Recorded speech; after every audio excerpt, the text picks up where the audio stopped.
বনি ইসরায়েলের 3 লোক সফরে বেরিয়েছে, মরুভূমির সফর, মাঝখানে তুফান, কই যাবে, কই বাঁচবে, দৌড়াদৌড়ি শুরু। দৌড়াতে দৌড়াতে এক পাহাড়ের গুহার ভেতরে আশ্রয় নিয়েছে। গুহা চিনেন তো? পাহাড়ের গুহা।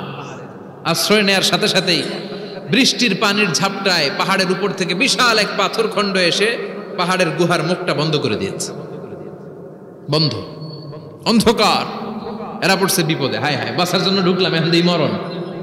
ঢুকছিল কি জন্য? এখন মরণ।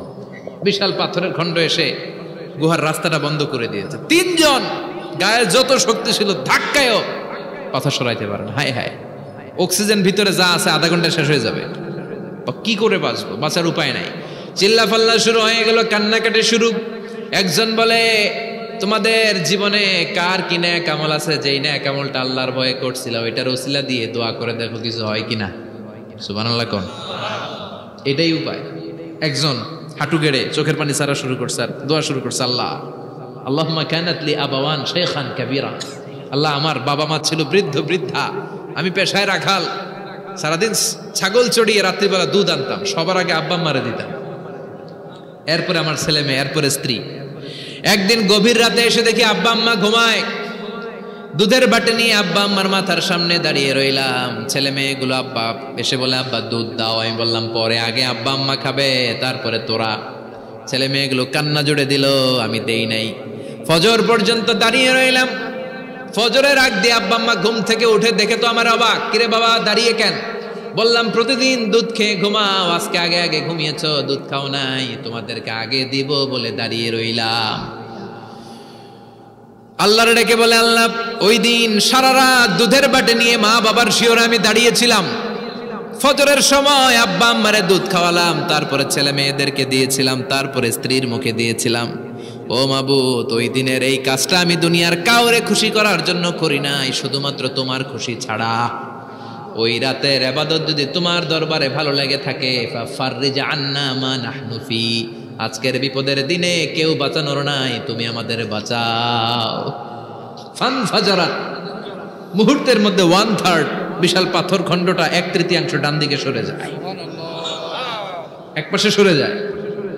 সামান্য আলো বাতাস ঢুকতে আরম্ভ করবে। এখন বাতাস ঢুকে, এখন বেঁচে থাকতে পারবে এই নিশ্চয়তা হয়েছে। সুবহানাল্লাহ কোন? এবার সে বলল, ভাই তোর কি আমল আছে বল।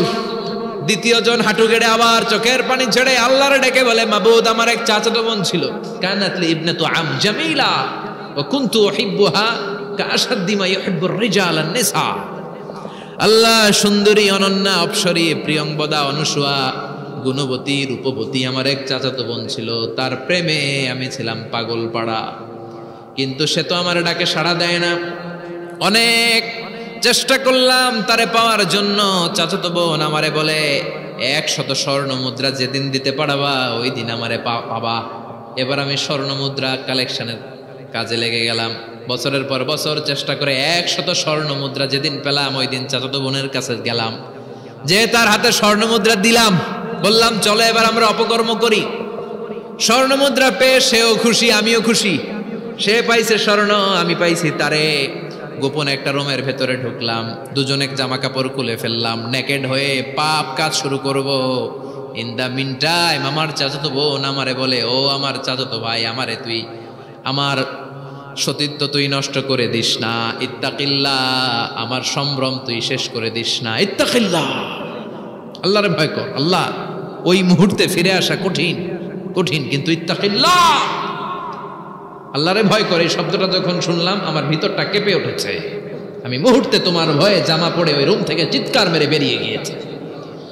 আল্লাহ, সেদিন আমি পাপ কাজ করি নাই, সেদিন আমি মনের খায়েশ মিটাই নাই, তোমার ভয়ে সেদিন আমি দৌড়ে পালিয়েছি।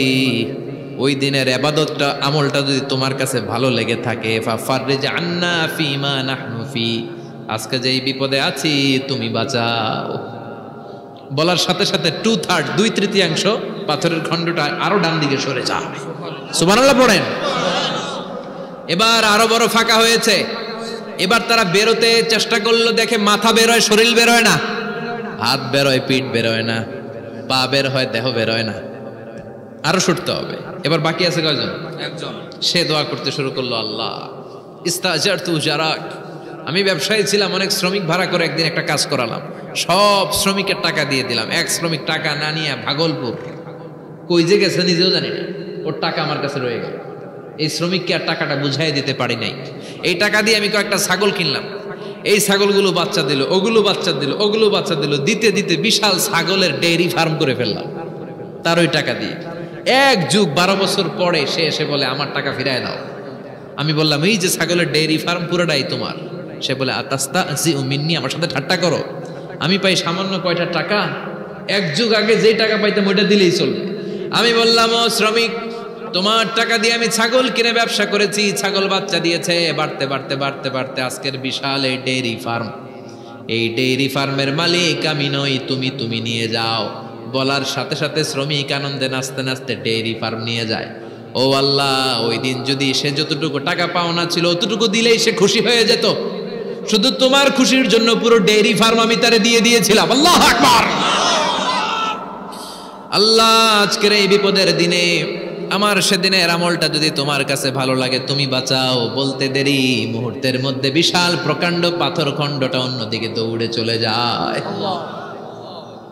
পাহাড়ের গুহা ওপেন, পাথর খণ্ড নাই। আল্লাহর শুকরিয়া আর তাকবীর দিতে দিতে 3 জন বের হয়ে যায়। সুবহানাল্লাহ পড়েন। সহিহ বুখারীর বর্ণনা, সহিহ হাদিস। নিজের এমন কোন নেক আমল যদি থাকে যে আমলটা শুধু আল্লাহর জন্য করেছিলাম, ওই নেক আমলের ওসিলা দিয়ে দোয়া করলে দোয়া কবুল করবে কে? করতে রাজি আছেন তো? এরকম অনেক শুনবেন, ক্যান্সারে আক্রান্ত, দুরারোগ্য ব্যাধি, বাংলাদেশের চিকিৎসা শেষ, ইন্ডিয়া গেছে, কয় বাঁচবো 3 মাস। কয় মাস? এরপরে 7 বছর বাইসা ছিল। কেমনে বাঁচল? কেমনে? দোয়া। দোয়ার পাওয়ার আছে না নাই? তবে দোয়াটা দোয়ার মতো হতে হবে। সিনসিয়ার দোয়া ইজ লাইক এ মিসাইল।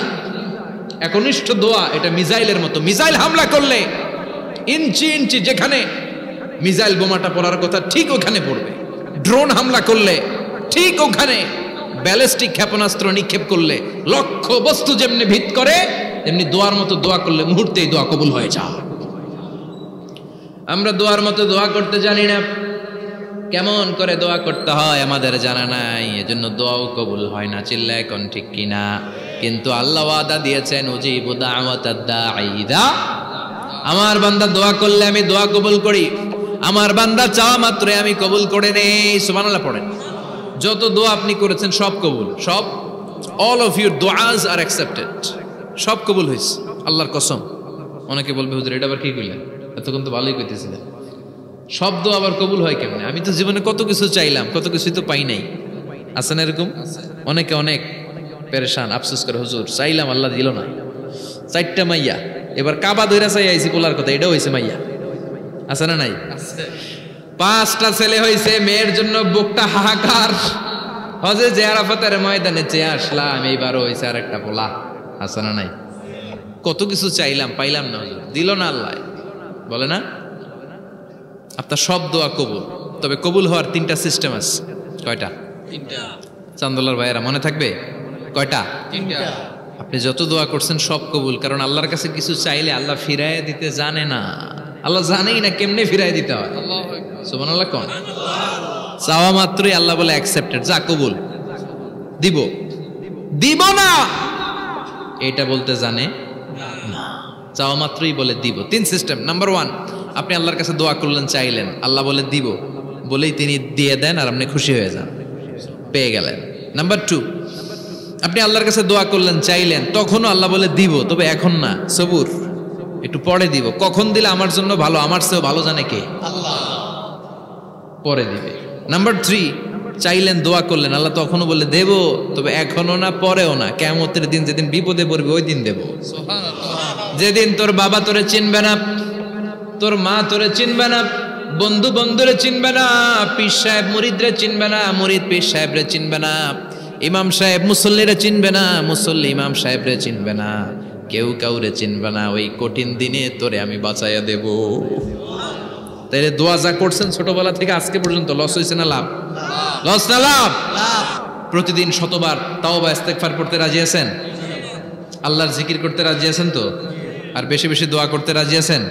সবাই সবার জন্য দোয়া করবো, রাজি আছেন তো? আল্লাহ আমাদের সবাইকে কথাগুলো বুঝার ও আমল করার তৌফিক দান করুক। আমরা পড়ি আমিন।